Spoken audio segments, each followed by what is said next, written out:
आज हम एक बहुत ही कंफ्यूजिंग चीज़ को क्लियर करने की कोशिश करेंगे which is water vapour a green house gas? If it is, then why it is not put at par with carbon dioxide, methane, and nitrous oxide, the three most important greenhouse gases? और अगर ये नहीं है तो इसको क्यों green house gas बोला जाता है और इतना इम्पोर्टेंस दिया जाता है? So let's just clear this for once and for all. Now before starting, जितने भी हमारे कोर्सेज हैं, आज लास्ट डे है to avail 15% discount on them. Today I repeat is the last day. अगर आप 15% डिस्काउंट अवेल करना चाहते हैं, use this code and you will get 15% off on all the courses. Now coming to the core point. अब देखो, जैसे हम बात करते हैं कि हमारी जो प्लैनेट है that is witnessing global warming. And what is the reason of this global warming? It is enhanced greenhouse effect. Greenhouse effect एक ऐसा इफ़ेक्ट है जो हमारी प्लैनेट को हैबिटेबल बनाता है. हम अभी एवरेज टेम्परेचर लेके चलते हैं 18 डिग्री सेल्सियस. अगर ग्रीन हाउस इफ़ेक्ट नहीं होगा तो हमारे प्लैनेट का टेम्परेचर -15 डिग्री सेल्सियस होगा, 33 डिग्री सेल्सियस कम होगा. That means life would not be able to exist. हमारा प्लैनेट हैबिटेबल नहीं रहेगा. तो ग्रीन हाउस इफ़ेक्ट बहुत इम्पॉर्टेंट है. और ग्रीन हाउस इफ़ेक्ट होता क्यों है? Because of presence of green house gases which are actually infrared active. They absorb and radiate the infrared radiation which makes the greenhouse effect possible. So green house effect की वजह से हमारा planet liveable होता है. और green house effect होता किन की वजह से है? ग्रीन हाउस गैसेस की वजह से. अब प्रॉब्लम क्या आ रही है? प्रॉब्लम ये है कि ग्रीन हाउस इफ़ेक्ट तो बहुत अच्छी चीज़ है, प्रॉब्लमैटिक है इन्हांस्ड ग्रीन हाउस इफ़ेक्ट, जिसकी वजह से जो हमारा टेम्परेचर 33 डिग्री सेल्सियस ज़्यादा है, अब वो बढ़ता ही जा रहा है. हमारे प्लैनेट का average global temperature has increased by 1.1 degree Celsius since the pre industrial times.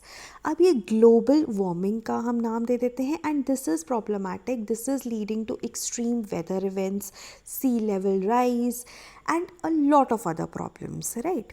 So enhanced greenhouse effect is the problem. And why is it happening? Because of increased amount of greenhouse gases. अब उन increased amount of greenhouse gases में हम सबसे important carbon dioxide को मानते हैं, जो कि फॉसिल फ्यूल्स की बर्निंग की वजह से इंडस्ट्रियल रेवोल्यूशन ऑनवर्ड्स बढ़ता ही जा रहा है. Second is methane and the third is nitrous oxide. उसके अलावा CFCs हैं, HFCs हैं और मल्टीपल ऐसी छोटी छोटी चीज़ें हैं. ट्रोफोस्फेरिक ओजोन भी है, right? But these are not that high in concentration. Majorly हम इन तीनों को ही मानते हैं. अब पिक्चर में वाटर वेपर कहाँ पे आता है?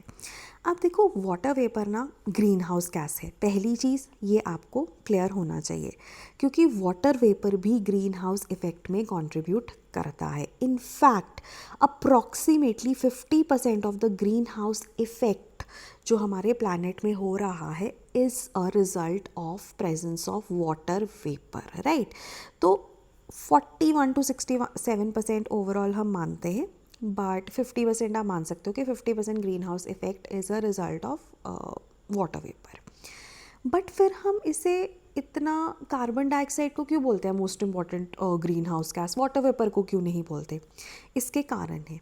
पहला कारण, वाटर वेपर की कॉन्सेंट्रेशन ना ह्यूमंस नहीं कंट्रोल करते, कार्बन डाइऑक्साइड की करते हैं. वाटर वेपर की concentration, water vapour is a part of water cycle, और उसकी कॉन्सेंट्रेशन ना हम डायरेक्टली नहीं कंट्रोल करते, इनडायरेक्टली करते हैं. कैसे, वो अभी आपको पता चलेगा. डायरेक्टली नहीं करते. पहला रीज़न ये है. दूसरा रीज़न ये है कि हम ना आप इसको ऐसे समझो कि वाटर वेपर का जो रेजिडेंस टाइम है ना, जो उसका लाइफ स्पैन है वो बहुत ही कम है, 9 दिन है, जबकि कार्बन डाइऑक्साइड का अप्रॉक्सीमेटली 100 ईयर्स माना जाता है, उससे भी ज़्यादा माना जाता है। मीथेन का भी 20 साल आप लगा लो, है ना, मतलब इट वेरीज, है ना, 12 to 24 ईयर्स के बीच में। और अगर हम नाइट्रस ऑक्साइड की बात करें तो वो भी 200-250 साल के बीच में है, तो इनका ना रेजिडेंस टाइम बहुत ज़्यादा है। So again I am repeating, water vapour is responsible for 50% of the green house effect, but क्योंकि हम इसकी कॉन्सेंट्रेशन को डायरेक्टली नहीं इम्पैक्ट करते और इसका रेजिडेंस टाइम बहुत कम है, इसकी वजह से हम इसे वाटर वेपर को as a green house gas नहीं कंसिडर करते। या आप इसको ऐसे समझ लो कि ग्रीन हाउस गैस तो है, बट हम उसको ऐसी ग्रीन हाउस गैस नहीं कंसिडर करते जिसके ऊपर हमारा कोई कंट्रोल है। जैसे ना कार्बन डाइऑक्साइड को हम बहुत सारे इनिशिएटिव्स लेकर आते हैं कि कार्बन डाइऑक्साइड को ना हम कम करेंगे, instead of thermal power plant जहाँ हम कोल को बर्न करते हैं, we will go towards renewable energy, है ना, हम मेजर्स लेते हैं। वाटर वेपर के केस में हम कर ही नहीं सकते, डायरेक्टली हम नहीं कंट्रोल कर सकते, तो इसलिए वो आउट ऑफ पिक्चर हो जाता है वहाँ पर। उसके बाद वाटर वेपर के केस में ना एक और बहुत इंपॉर्टेंट चीज़ है, water vapour feedback. Water vapour feedback पता है क्या है? जैसे ना अगर कार्बन डाइऑक्साइड बढ़ेगी, है ना, ग्लोबल वार्मिंग होगी, मतलब आपका एवरेज टेम्परेचर बढ़ रहा है। अब जब एवरेज टेम्परेचर बढ़ता है ना, तो और वाटर वेपर प्रोड्यूस होगा, है ना, और वाटर वेपर प्रोड्यूस होगा, क्योंकि आपको पता है कि टेम्परेचर बढ़ेगा तो वाटर वेपर प्रोड्यूस होगा ही होगा। और जितना ज़्यादा वाटर वेपर प्रोड्यूस होगा, राइट, अब जितना ज़्यादा वाटर वेपर प्रोड्यूस होगा वो और ज़्यादा ग्लोबल वार्मिंग करेगा, फिर वो और ज़्यादा वाटर वेपर प्रोड्यूस करेगा, है ना। तो ये एक पॉजिटिव फीडबैक सा बन जाएगा, इसको वाटर वेपर फीडबैक कहते हैं। तो ये बहुत इंपॉर्टेंट चीज़ है, राइट। तो वो अब ना स्टार्ट हो गया है, जिसकी हमें था कि ऐसा होगा, वो स्टार्ट हो गया है। तो ये चीज़ आपको पता होनी चाहिए वाटर वेपर के केस में। उसके बाद ना लाइक आई सेड के वाटर वेपर 50% के लिए रिस्पॉन्सिबल है, कार्बन डाइऑक्साइड 19% के लिए, ओजोन 4% के लिए ऑफ ग्रीन हाउस इफेक्ट। और अगर हम क्लाउड्स की बात करें ना, क्लाउड्स भी रिस्पॉन्सिबल है 25% के लिए। तो ये टेबल आप देख लेना, water vapour 50%, clouds 25%, carbon dioxide 19%।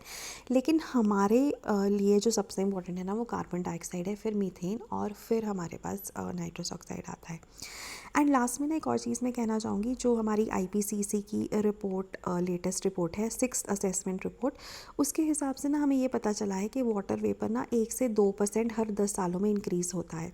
और ये क्यों हो रहा है? क्योंकि जब टेम्परेचर राइज होता है ना, एटमॉस्फेयर का टेम्परेचर राइज होता है, तो एयर की वाटर होल्डिंग कैपेसिटी बढ़ जाती है।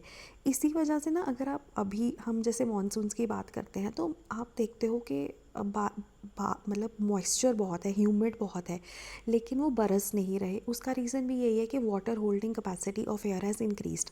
तो 1 डिग्री सेल्सियस टेम्परेचर राइज होता है ना, तो वाटर होल्डिंग कैपेसिटी इंक्रीज़ हो जाती है एयर की, कितनी, 7%, right. So that is very very important. तो जब 7% इंक्रीज़ हो रही है ना, अगर हम 1 डिग्री सेल्सियस राइज हो रहा है, 7% इंक्रीज़ हो रही है, तो अगर हम इसे ओवरऑल लॉन्ग टर्म देखें तो हर 10 सालों में हम ये कह सकते हैं 1 से 2% वाटर वेपर का जो अमाउंट है वो इंक्रीज़ हो रहा है। तो अब यहाँ पर ना आप एक चीज़ देखो, हम डायरेक्टली, ह्यूमंस डायरेक्टली नहीं कंट्रीब्यूट कर रहे हैं इसमें, इनडायरेक्टली कंट्रीब्यूट कर रहे हैं, right. So that is there. तो बहुत लोग ना ये भी मानते हैं कि वाटर वेपर ड्राइवर है वार्मिंग का, ऐसा नहीं है। वाटर वेपर ना एम्पलीफाई करता है उस वार्मिंग को जो कि हो रही है बिकॉज ऑफ कार्बन डाइऑक्साइड और मीथेन और नाइट्रस ऑक्साइड और ट्रॉपोस्फेरिक ओजोन और फ्लोरिनेटेड गैसेस। तो ये हमारा कंक्लूजन है इसका। तो ना इसको आप इसको ऐसे समझ सकते हो कि water vapour is the most important green house gas, but we don't directly impact it level, तो हम उस पर ज़्यादा तवज्जो नहीं देते। हाँ, लेकिन इनडायरेक्टली हम ज़रूर इम्पैक्ट करते हैं, डायरेक्टली नहीं करते। And again I am repeating कि उसको ना यही, आप उसको यही समझ के देखो कि हम उसको ना डायरेक्टली इम्पैक्ट नहीं करते और रेजिडेंस टाइम छोटा है, लेकिन वाटर वेपर फीडबैक बहुत इंपॉर्टेंट कॉन्सेप्ट है। And another thing you have to know is 50% of the greenhouse effect is a result of water vapor, and these two facts कि 10 सालों में 1 से 2% वाटर वेपर का लेवल बढ़ रहा है, क्योंकि 1 डिग्री सेल्सियस टेम्परेचर राइज होगा तो 7% जो वाटर होल्डिंग कैपेसिटी है एयर की वो बढ़ेगी। So that is all about water vapor being a greenhouse gas or not. I hope it was clear. कोई भी डाउट है आप कमेंट्स में ज़रूर पूछिएगा. एंड लास्ट में अगेन आई एम रिपीटिंग कि अगर आप आज़ादी कोड यूज़ करते हो तो आज लास्ट दिन है to avail 15% off on all our courses. So that was all from my end. Thank you so much and have a nice day.